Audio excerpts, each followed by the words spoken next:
ക്യാൻസറിനെതിരെ പൊരുതാനായി Calicut city service സഹകരണ ബാങ്കും MVR cancer സെന്ററും സംയുക്തമായി അവതരിപ്പിക്കുന്ന ക്യാൻസർ ചികിത്സാ സഹായ പദ്ധതിയാണ് മാസ് കെയർ. വാർത്തകൾ തുടരുന്നു.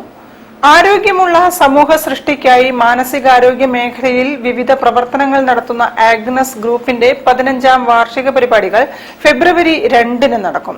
വെള്ളിമാടുകുന്ന് JPI അക്കാദമിയിൽ നടക്കുന്ന പരിപാടിയിൽ മാനസിക വൈകാരിക ശാക്തീകരണം സംബന്ധിച്ച ചർച്ചകളും പരിശീലനങ്ങളും സംഘടിപ്പിക്കും. സ്റ്റെബിലിറ്റി എന്ന പേരിൽ ഒരു ട്രെയിനിങ് പ്രോഗ്രാം, അത് ഫ്രീ പ്രോഗ്രാമാണ്. 100 പേർക്കാണ് ആ പ്രോഗ്രാമിൽ പങ്കെടുക്കാനുള്ള അവസരമുള്ളത്. 3 ട്രെയിനേഴ്സ്, ഞാൻ ഉൾപ്പെടെ 3 ട്രെയിനേഴ്സാണ് ആ പ്രോഗ്രാമിൽ സെഷൻ എടുക്കുന്നത്. ഞാൻ എന്റെ പേഴ്സണൽ ഡീറ്റെയിൽ പറഞ്ഞാൽ കഴിഞ്ഞ 16 വർഷമായിട്ട് വ്യക്തിത്വ വികസന മേഖലയിൽ പ്രവർത്തിക്കുന്നു. NLP, അതുപോലെ തന്നെ സൈക്കോളജി പ്രോഗ്രാമുകൾ, അതുപോലെ തന്നെ സൈക്കോളജിക്കൽ ടൂളുകൾ ഉപയോഗിച്ച് ആളുകളുടെ പേഴ്സണൽ ഡെവലപ്മെന്റിന് വേണ്ടി സഹായിക്കുന്ന, സോഫ്റ്റ് സ്കിൽ ഡെവലപ്മെന്റിന് സഹായിക്കുന്ന പ്രോഗ്രാംസുകളും അതിനുള്ള കാര്യങ്ങളാണ് ചെയ്തുകൊണ്ടിരിക്കുന്നത്. നമ്മൾ ചെയ്യുന്ന NLP പോലെയുള്ള 3 ഡേ ക്യാമ്പുകളിൽ ഒരു തരത്തിലും ആളുകളുടെ പ്രോബ്ലംസ് ചെയ്യാതെ, അല്ലെങ്കിൽ അത് ഉപയോഗിച്ച് കസ്റ്റമേഴ്സിനെ പരസ്യങ്ങൾ കൊടുക്കാതെ കോൺഫിഡൻഷ്യൽ ആയിട്ട് മെയിൻറ്റെയിൻ ചെയ്തുകൊണ്ടാണ് ഈ പ്രോഗ്രാമുകളെല്ലാം മുന്നോട്ട് പോയിക്കൊണ്ടിരിക്കുന്നത്.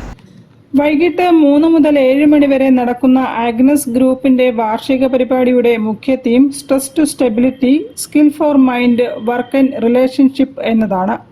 വാർഷികാഘോഷ പരിപാടിയുടെ ഭാഗമായി സ്ട്രെസ് ടു സ്റ്റെബിലിറ്റി എന്ന വിഷയത്തിൽ പ്രത്യേക സൗജന്യ പരിശീലന സെഷനുകളും ഇന്ററാക്റ്റീവ് ടോക്ക് സെഷനുകൾ ഘടിപ്പിക്കും. Counselling psychologist father Joji Joseph, corporate ട്രെയിനറും ബിസിനസ് കോച്ചുമായ Pramod Balakrishnan, Agnes group managing director Antony Joy എന്നിവർ സെഷനുകൾ നയിക്കും. പരിശീലന പരിപാടിയിൽ പങ്കെടുക്കാൻ ആഗ്രഹിക്കുന്നവർ ആഗ്നസ് ഗ്രൂപ്പിന്റെ ഓഫീസുമായി ബന്ധപ്പെടാം. 9446520055 എന്ന നമ്പറിലും വിളിക്കാം. വാർത്താ സമ്മേളനത്തിൽ ആന്റണി ജോയ്, അനില ജോണി എന്നിവർ പങ്കെടുത്തു. News bureau, Kozhikode. തൊഴിൽ സ്ഥാപനം അടച്ചുപൂട്ടിയെങ്കിലും ഒപ്പം